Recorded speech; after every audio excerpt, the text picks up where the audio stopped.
Todos tenemos algo que contar.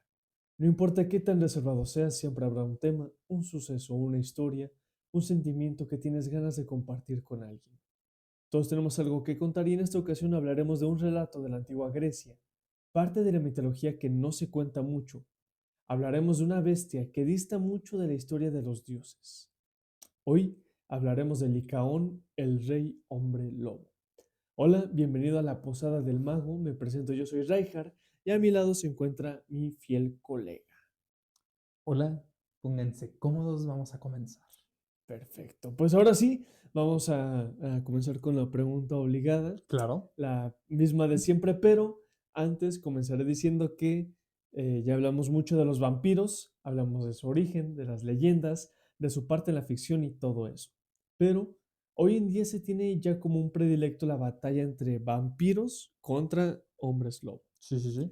Se me hizo muy interesante cómo llegamos a ese punto de esa batalla, de esa enemistad.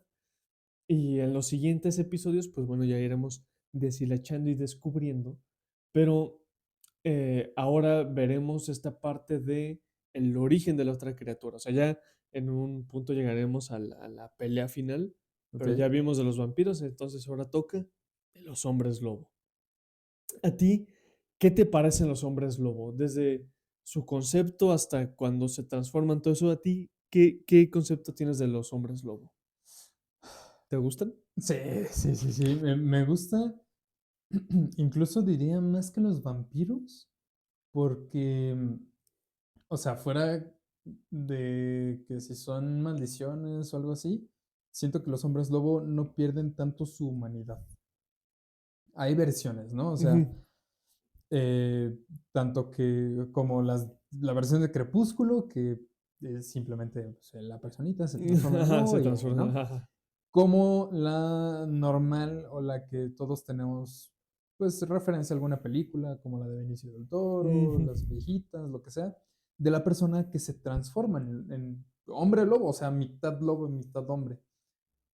Pero aún así, después de esa transformación regresa a ser humano. Ujú. En cambio de los vampiros son inmortales, son seres fríos.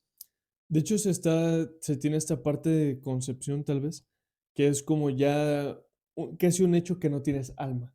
Ajá, exactamente. O sea, que ya pierdes toda tu personalidad, que ya no eres tal cual tú, sino que eres otra cosa que se hace vampiro.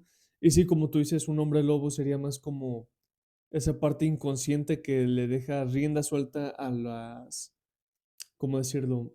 A los instintos de la Ajá, bestia. a las partes primitivas, Ujú, ¿no? sí, exacto. Pero aún así, cuando le hablas al hombre lobo, por ejemplo, en Harry Potter, de Sí. acuérdate que no sé qué, como que sigue una parte de la persona dentro. Sí, ya entendí a qué te refieres. Ajá, entonces siento que por ese lado me gustan más los hombres lobo porque, insisto, guardan un poco de humanidad y aparte, pues me gustan más las transformaciones de los hombres lobo. Sí. Digo, los vampiros muchas veces no hay transformaciones o algo así, excepto en las películas de Underworld World, Y ¿qué? Van Helsing también. Y Van Helsing, que sí se transforman, tienen un cambio de apariencia, pero a mi parecer no tan radical como en un hombre lobo. Pero bueno, ¿qué va a decir que historias de lo que conocemos como la bestia del hombre lobo moderno? Hay muchas. Por ejemplo, está la bestia de Gavaudan en Francia, donde una bestia robaba ganado y terminaba llevándose para cenar a cualquier incauto que se cruzara en su camino. Pero también tenemos, por ejemplo, películas como mencionábamos de Harry Potter, la Van Helsing, Underworld. Hay demasiadas referencias de los hombres Sí. lobo en el medio, pero creo que tal cual la historia del hombre lobo ya está bastante contada, aunque podríamos hablar de ella en otros episodios. O sea, tal vez esa parte, como dices tú, de transformaciones y todo, yo creo que sí da para otro episodio. Sí, definitivamente. Pero ahorita también tenemos esta otra parte que es la mitología de otros lados, donde ya se asume y se conoce qué es un hombre lobo y qué es una maldición. Como tú decías que es una maldición y no tanto una infección o Ujú. una forma de catarsis de transformarse radicalmente como sería un vampiro. Esto ya Sí. es como una maldición. De hecho, se conoce mucho también la maldición del hombre lobo. O sea, Exactamente. el hombre lobo casi siempre va acompañado de la maldición del hombre lobo. Sí, porque es algo que se pasa. Sí, es algo que, sí, o sea, tal vez los vampiros pareciera ser más como un pacto, Ajá, exacto. o sí una manera como de transformarlo así, lo otro es como de ni modo te toca, ahora las traes tú ahora, ¿no? Casi Exactamente. siempre es que cuando la pasas, o el lobo anterior muere, o es como de que ya es un viejillo, o algo así. Ajá, como de hay que seguirla. Sí, exactamente. Y pues precisamente, eso es lo que ya se asume en esta parte de mitología, que es cuando es la maldición que cuando sale la luna llena, la persona se transforma en una bestia y ataca y come hombres sin control alguno. Y de hecho, te traigo una breve entrada del libro de Animales Fantásticos y dónde A encontrarlos ver, a ver, a ver, a ver. de J.K. Rowling, que es la escritora de los libros de Harry Potter, Claro. y nos muestra en un bestiario cómo sería. Digamos, ¿cómo sería el bestiario si lo hubiera escrito Newt Scamander, que Okey. es un mago dentro del universo? Pero esta entrada se las traigo porque, a mi parecer, es como que la parte más europea, así la parte más, Lo ¿cómo más decirlo? europeo posible. Sí, pero lo más como predilecto, lo más, lo que por definición sería un hombre lobo, creo que es la entrada de este bestiario. Okey. Ahora bien, la definición dice: clasificación del Ministerio de Magia 5X, o sea, lo más letal posible. Los hombres lobo viven por todo el mundo, aunque se cree que surgieron en el norte de Europa.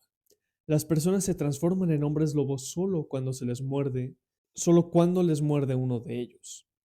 No se conoce ninguna cura, aunque algunos desarrollos recientes en la preparación de pociones han conseguido aliviar los peores síntomas.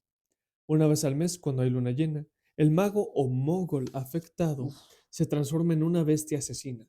No importa lo normal y cuerdo que sea en otras circunstancias, es prácticamente la única criatura fantástica que se dedica de manera activa a cazar seres humanos, pues los prefiere a cualquier otra presa. uf, no inventes.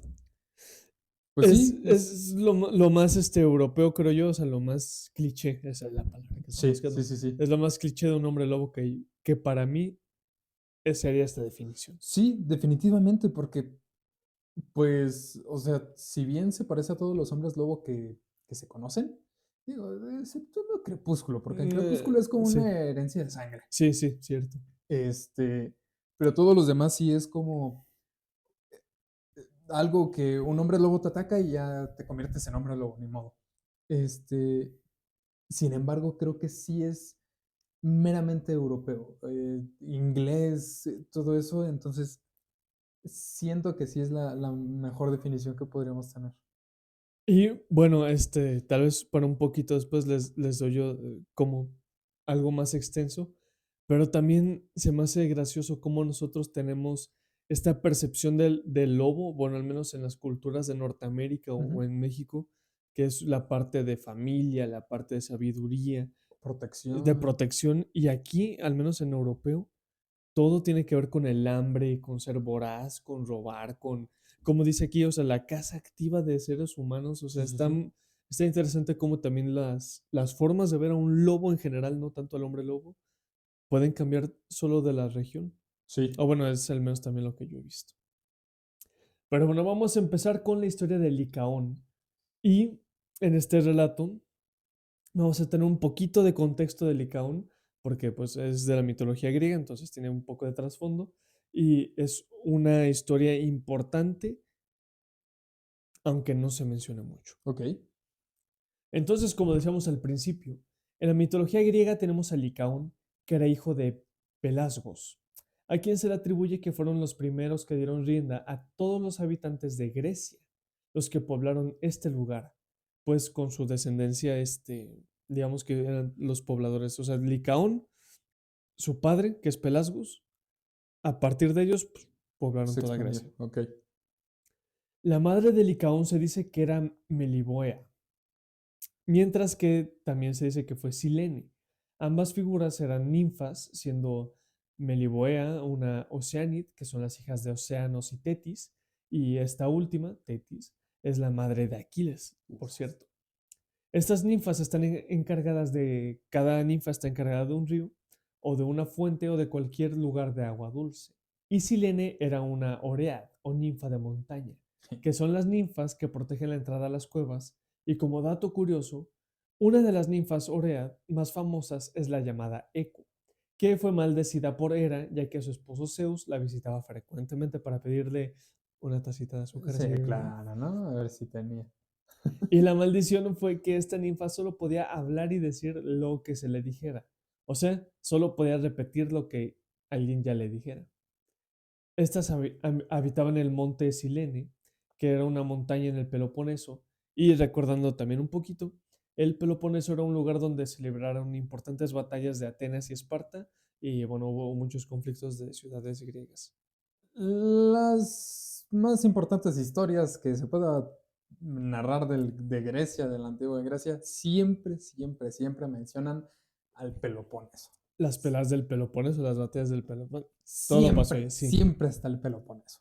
Pero volviendo con Licaón, se dice que tuvo muchas esposas y a través de ellas produjo varios hijos. Ujú. En general se dice que Licaón engendró hasta 50 hijos, sin embargo, claro que pudieron ser más de los que se tienen registrados. No manches. De hecho, el mito de Licaón tiene muchos elementos de la mitología, como hemos escuchado, de Arcadia, que era el lugar donde habitaba Pan, Ajá, que era como una especie de...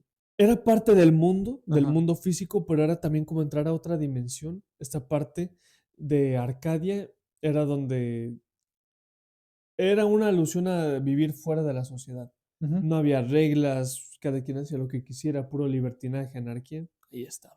Entonces, este lugar paradisiaco era un lugar contrario a la orden de la sociedad, y de esto hablamos un poquito más en el episodio del Wendigo, pero Arcadia era el lugar donde habitaban Dionisio y Pan. De hecho, antes de llamarse Arcadia, se llamaba Pelasgia, en honor a su rey, el padre de Licaón, que era Pelasgos. Ya después pasó a llamarse Arcadia por el nieto de Licaón, que se llama Arcas, o llamado Arcas. Esta es la parte que le da el nombre al mito, porque en esta versión aparece que Arcadia pasó a ser parte de un lugar ideal para vivir, pero a la vez también tenía cierto orden y sociedad. O sea, aunque era un paraíso, era como la misma cara de una moneda, ¿no? O sea, en la Sí. sociedad hay orden y hay mucho orden y todo esto, y en el otro tiene que ser caos, pero al final sigue siendo la misma moneda porque se rigen de ser lo contrario del otro. Ok, ok, va, va, va. O Ajá. sea, había reglas, pero es como la única regla aquí es que no hay reglas. Ajá, exacto. O hacer lo contrario a las reglas de allá. Sí, exacto, era algo así. O sea, Ok, aunque no había reglas como tal, estaban regidos a hacer lo contrario de la sociedad en sí, que sería la sociedad griega. sí. Pero si nos centramos un poco en Arcas, el que le da el nombre a Arcadia, descubrimos que su historia también es interesante, pues si es hijo, pues él es hijo de una hija de Licaón. O sea, Licaón tuvo una hija Ajá. y ya esa hija tuvo Tuvo a arcas. Arcas. Ajá. Ujú. La hija de Licaón se llama Calisto. Calisto era, según los mitos, compañera de casa de la diosa Artemisa, la diosa cazadora, la diosa virgen, y como parte de sus miembros estaba en un voto de castidad. Podríamos decir donde cada uno de los miembros juraba lealtad a la diosa, era casi casi que un predilecto, le doy mi lealtad a la diosa y es celibato. Entonces, bueno, aparte de celibato es mantenerse virgen. Oh, no inventes. Sí, esa Ok. era, tenía que ser parte.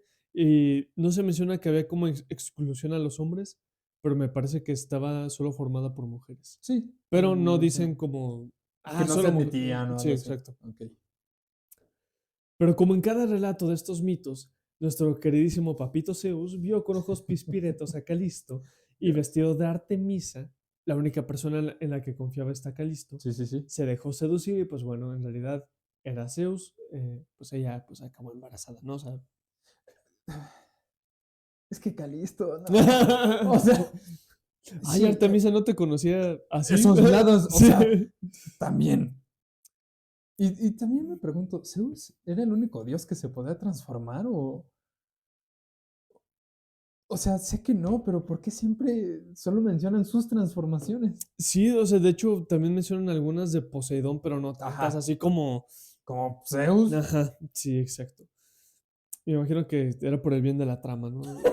Todos los Sí, dioses ahí transformándose en todos, como que hubiera sido mucho desmadre. Y solo tenían espacio para 2 libros. Entonces, exacto. Pues bueno, aquí ya una vez que esta Calisto quedó embarazada, algunas versiones cuentan que Hera la transformó en oso y pidió a Artemisa que acabara con esa bestia. Ella le lanzó una flecha y murió, pero pues obviamente ella no sabía que era Calisto. Ujú. Y cuando murió, Zeus ordenó a Hermes que fuera a rescatar al hijo que seguía en su vientre, o sea, al hijo de Zeus que estaba en el vientre de Calisto. Y así fue como Arcas salió y logró reclamar el trono de lo que ahora se conoce como Arcadia. De hecho, se dice que antes de que Calisto fuera alcanzada por la flecha, fue salvada por Zeus, quien mandó a los cielos y formó la constelación de la Osa Mayor. No se dice si Arcas alcanzó a morir o a nacer o no se dice nada, pero al menos así acabó la constelación de la Osa Mayor. Y al parecer la Osa Menor es otra cosa totalmente Sí, diferente. sí, sí, solo es un oso. Sí, exacto. Entonces, ¿qué te pareció el linaje y la historia de los involucrados con Licaón, de nuestro reparto antes de la gran historia? Pues lo que viene, si es la gran historia lo que viene, no me imagino cómo esté, porque, o sea, el, el papá de Licaón simplemente era el rey de lo que antes era Arcadia, de ahí ya viene con grandeza. Fueron los Después primeros, aparte de que los primeros lugareños, los pobladores. de Grecia, exactamente, de lo que posiblemente pobló Grecia. No inventes. A mí se me hace curioso pensar, digo, esta es parte de leyenda, ¿no? Mitología. Claro. Pero sí tuvo que existir alguien así, ¿no? O sea, sí tuvo que haber algún Licaón, alguien que pobló, alguien que llegó. Entonces, encontrarle como que esa partecita de verdad dentro de la fantasía es lo que a mí me gusta. Y pues, de que tuvo que existir, tuvo que existir. Sí, porque, o sea, no aparecieron 10.000 personas así por así, o sea, a lo mejor sí, fueron 2.000, pero como quiera ser de los primeros 2.000 que poblaron, no inventes. Sí, me imagino. Y aparte también, ¿por qué Arcas subió al trono? Porque esta Calisto tenía más tíos, ¿no? Y me imagino que, hermanos de Licaón, y me imagino que ellos tuvieron hijos y demás, entonces, Ahora lo sabremos, ok. ahora lo sabremos. Porque ahora sí, pasando al relato bueno, vamos a nuestro queridísimo hombre lobo. Licaón era un rey que vivía en una especie de libertinaje, lo que te digo, que es en contra de la sociedad. Sí, claro. Él hacía lo que quería en un grado donde ya empezaba a llamar la atención de los dioses olímpicos, Dios. por lo que Zeus buscó ver qué onda con este asunto y disfrazado fue al reino de Licaón, disfrazado de un viejito. Ok. Aquí Zeus logró convivir con las personas y ya cuando tuvo suficiente, ya cuando les preguntaba, oye, ¿qué piensas de Licaón? Ah, él nadie le gana, él hace lo que quiere, aquí nadie le manda, los dioses ni nada que ver. Ah, bueno. Cuando ya Zeus tuvo suficiente, él se descubrió como Dios, dijo, ah, bueno, yo soy Zeus, pero nadie le creyó. Ok. Incluso el mismísimo Licaón fue con el rey, perdón, incluso el mismísimo Licaón fue con él y se burló de Zeus en su cara. Pero con una actitud un tanto sarcástica y cínica, así muy teatral, él hizo como si le creyera a Zeus, como, sí, sí es cierto, tú eres Zeus, claro que sí. Y lo invitó a comer en su mesa y todas las formalidades que habían. Licaón junto a sus hijos, que serían los tíos de Arcas, Sí, sí, sí. recibieron al dios, pero por orden de su padre, le sirvieron carne humana a Zeus, en forma de broma. Y se dice que esta carne pudo ser de algún pueblerino o de un niño. Pero como fuese el caso, Zeus, claro que ya sabía lo que estaba pasando, y con ira lanzó rayos a la casa de Licaón, destruyendo sus muros y algunos techos. Lo que después hizo fue lanzar la maldición a Licaón de transformarse en bestia y añorar el sabor de la carne humana, No digamos como en inventes. venganza de lo que le hizo. Sí, sí, sí. En otras versiones se dice que los hijos de Licaón eran los mendigos Ajá. y ellos junto a los pueblerinos fueron quienes sirvieron la carne humana a Zeus, este platillo humano. Y aún así, pues él maldijo a su padre, o sea, a Licaón y a todos sus hijos. A cuantos hayan participado también, no solo a sus hijos, también a los del pueblo involucrados. Siendo un relato con moraleja de no hacer el mal, honrar a tus dioses y tratar bien a tus invitados.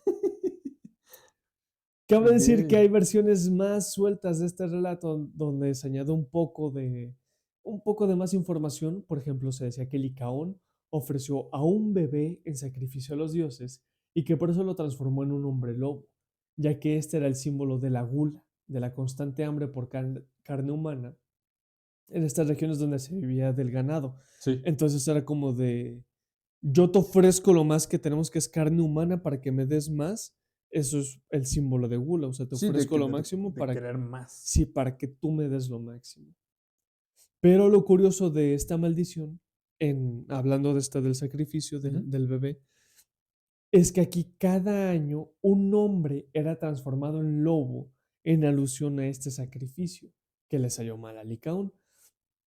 Pero si uno se convertía en lobo, podría regresar a ser hombre siempre y cuando en forma de lobo no ingiriera carne humana por 9 años. ¡Ah, su O sea, máquina! tenía que durar 9 años transformado en lobo sin probar carne humana y ya podía ser una persona. Uf, Esto solo la primera vez, porque si se transforma en lobo y come carne humana antes de ese plazo, pues ya se queda como bestia para siempre. No es como de que, a partir de ahorita 9 años, no es sí, sí, sí, solo desde desde la nunca. primera. Sí, sí, Ajá. sí. O sea, nunca debiste probar por 9 años. Aquí vemos que la maldición es eso, una maldición Sí. que afecta a linajes enteros y que no hay esta forma reversible de la criatura, permaneciendo siempre en estado de bestia, con alguna que otra característica humana. Pues Licaón, al ser maldecido por Zeus, transforma su cara, su pelo, sus extremidades y anda como bestia, pero las ilustraciones que tenemos es como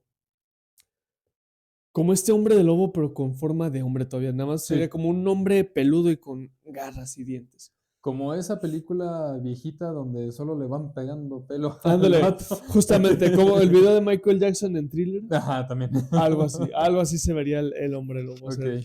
todavía más humano que bestia, pero con muchas facciones de bestia todavía. Y también te tengo algunos añadidos interesantes. Pues este origen es de la mitología griega, pero también tiene entradas en la epopeya de Gilgamesh, Ok. que es nuestro primer relato escrito en prosa que nos narra las aventuras de el que se dice fue el primer héroe de todos, Gilgamesh. Sí, sí, sí. Esta figura era rey de Uruk, una ciudad de la antigua Mesopotamia, y en la epopeya de Gilgamesh se nos cuenta cómo este héroe constantemente era retado por los dioses, como la figura esta de la diosa Ishtar. Ujú. Ishtar siempre retaba a Gilgamesh y quería ser como, bueno, más bien Ishtar sería como la representación de Afrodita. Ok. Ujú. Entonces es la diosa del amor, de la fertilidad y eso. Ella siempre estaba en constante pelea contra Gilgamesh. Y este, pues, como era el hombre más, era un semidios, pero era el hombre más poderoso de todos, pues él se enfrentaba a los dioses sin pena, siempre ganaba, era muy fuerte, era como un Hércules, pero más sabio, Sí. más guapo, así, así, era como un Hércules, pero potenciado. Ok. Entonces, por eso él le puede hacer frente a los dioses sin tanto problema. Pero en uno de los encuentros con Ishtar se dice que ella transformó a uno de sus amantes en hombre lobo. Ella sacrificó, Ishtar sacrificó a uno de sus amantes para hacerle el nombre lobo y, mira, ¿quieres pelear? Aquí te tengo, Échatelo. aquí No te tengo a mi inventes. galán. Y pues claro, al hombre lobo lo hicieron trizas. Sí, Pobrecito. sí, o sea, no tuvo oportunidad contra Gilgamesh. Claro. Ay, Esto también podría ser una de las primeras apariciones de esta figura del hombre lobo. se enfrentaba a dioses. Sí, ¿Qué le iba a hacer un hombre lobo? sí, un hombre con pelo, como dices tú, un pelo Ajá, o pegazo, sea. no iba a poder hacer nada. Y sí, porque si hablan de los hombres lobo, desde Mesopotamia, tiene añísimos, no Y inventes. es, como mencionamos, el primer relato escrito en prosa. La Exactamente. primera como historia que podemos leer lo más parecido a un libro. Ajá, sí, sí, sí. Entonces, ¿qué te pareció esta historia, mi chafs, del Licaón, la maldición de los dioses, de linajes, todo eso? ¿Qué te pareció? No inventes. Me sorprende más porque me hace sentido con lo de la maldición. Ok. O sea, Ujú. que sea una maldición, por lo que comentabas que cada año se elegía un hombre, literalmente era una maldición. O sea, imagínate ir bien contentillo por pan, regresas a tu casa y te cae la maldición de ahora te toca ser el hombre lobo. O sea, ¿quién decidía esas cosas? Por ejemplo, la descendencia de Licaón, Ujú. condenados a probar la carne humana. También me pregunto, ¿de quién era la carne que le ofrecieron a Zeus? Porque era carne humana. O sea, ¿quién fue el desgraciado que se murió?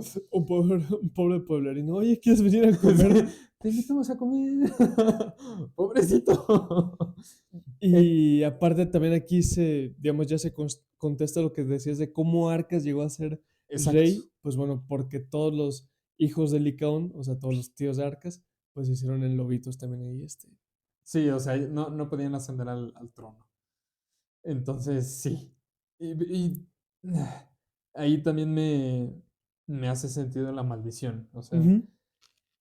digo, no mencionas, y me imagino que no podemos verificar, si hay como una sucesión, una transferencia de esta maldición del linaje, o sea, que los hijos de los hermanos, de los hijos de Licaón hayan nacido con esa maldición, pero pues, no sé, me imagino que sí. Pues podría ser, es que aquí también, digo, vemos como que está este hombre raro, pero también mencionan mucho que se quedan como bestias. Ajá, Entonces no sé si después entre bestias se reprodujeron y engendren, sí, sí, y sí, así fue como de alguna manera se pudo ir pasando la maldición, es lo que se me ocurre que pudo haber pasado, pero pues sí, o sea, sería indagar y pues sería interesante verlo, tal vez investigar más en ese tema de cómo se pasó ya la a maldición los tal cual. demás, ¿no? Ajá, sí, exacto. Que sinceramente yo creo que no vamos a hallar información No, referente a eso, de por sí de la antigua Grecia es muy complicado encontrar sí, de los dioses, de todo es. porque todo se saca de Homero Ah, claro, la Ilíada y, y la Odisea. y pues simplemente, o sea, ni siquiera hay escritos de Sócrates. Todo lo que sabemos de Sócrates fue gracias a Platón y Aristóteles. Entonces, es muy complicado encontrar información de la antigua Grecia.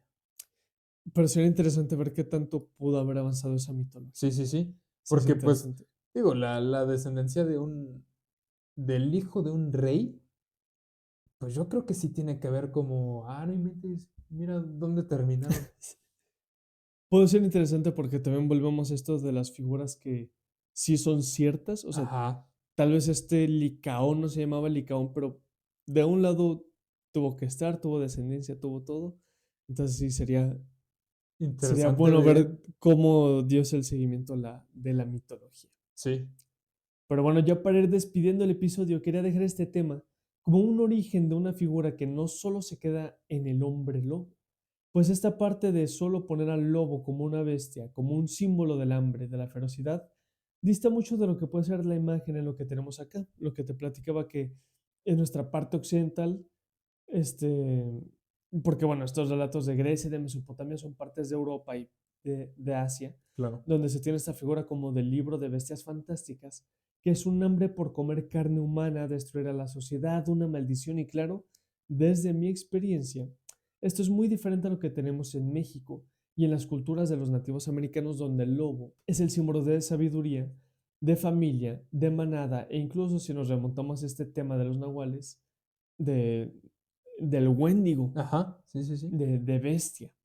Entonces no se habla tal cual de un lobo, pero sí es una bestia diferente, teniendo aquí nuestra discrepancia entre culturas, ¿no? O sea, en las culturas allá bestia es algo muy diferente a lo que aquí conocemos como bestia. Sí, o sea, Es, a lo mejor allá veían bestia a un lobo, ujú, porque pues vivían mucho de la ganadería, entonces atacaba a sus rebaños, ¿no? Y acá bestia siempre lo hacemos como críptido, ándale. como algo más, valga la redundancia, algo más bestial, fuera de lo natural. Si algo humanoide, demoníaco, Exactamente, ya bestias, bueno, desde el concepto de bestia de carga, o sea, este tipo de exactamente. conceptos más como animales feroces que como nosotros, a lo más sobrenatural. Ajá, Pero, bueno, esto solo es parte de iniciar con los orígenes de los hombres lobo. Y creo que fue un buen inicio para ya, digamos, iniciar con la literatura, ya para pasar con el origen literario y otros acercamientos que, claro, serían de índole pues inglesa, europea, porque de estas partes es donde nace el romanticismo, época victoriana, relatos de estilo de que se llegaron a popularizar de manera abismal, porque también en cierta parte Drácula, vampiros, es mucho de cosas sensuales, Sí, pero también la parte del hombre lobo, o sea, no, esta criatura no fue excluida en esto de la sí, sensualidad. esta parte más sensual y bestial. O, por nada se la pasan quitando la camisa en las de Crepúsculo, ¿no? Exactamente. Entonces, ¿será que podamos encontrar el por qué se pelean los vampiros contra los hombres lobo? ¿Será que solo se unieron en relatos porque estas eran criaturas populares de la época? Bueno, sigan sintonizándonos para averiguarlo. ¿Qué te pareció este episodio, mi chaps? ¿Te gustó? ¿Algo último, un pensamiento que quieras aportar? Obviamente me gustó, me encanta saber el origen de las criaturas que vamos abarcando. Me dejas picado de saber por qué porque sí me dio curiosidad el por qué se empiezan o por qué se empieza esta rivalidad entre vampiros y hombres lobo, porque tiene años esta rivalidad, no es de moderno ni nada.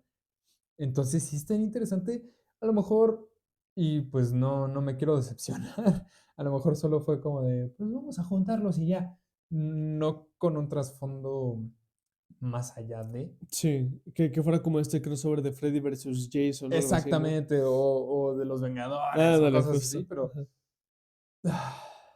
espero con ansias ese capítulo para averiguar cómo fue. Perfecto. Pues bueno, ese fue nuestro episodio número 25. ¿Qué te pareció este programa? Ayúdanos a compartirlo si crees que vale la pena y si quieres seguir escuchando temas de este estilo. Síguenos en esta plataforma en la que nos estás escuchando ahora mismo y recuerda que a mí me encuentras en Instagram como Raihar-Ulveblog y si tienes algo interesante que contarme por allá, yo soy todo oídos. También te recordamos que sigas a @HorusMusic, que es este persona increíble músico que nos hizo el intro y el outro de los episodios. A mí me encuentran en Instagram como chaps-mora y pues cualquier duda, aclaración, algún tema que quieran que toquemos, pues nos pueden mandar mensajito. Con gusto les respondemos, ahí hablamos un poquitillo, si quieren participar en este podcast como invitado o con alguna historia que quieran que contemos, igual, sin problema. Sin problema. Y bueno, esto fue La Posada del Mago. Cuidado con hacer enojar a un dios, pues en bestia puedes terminar y el destino de tu descendencia condenar. Nos escuchamos en otro episodio. Hasta luego. Bye. Bye.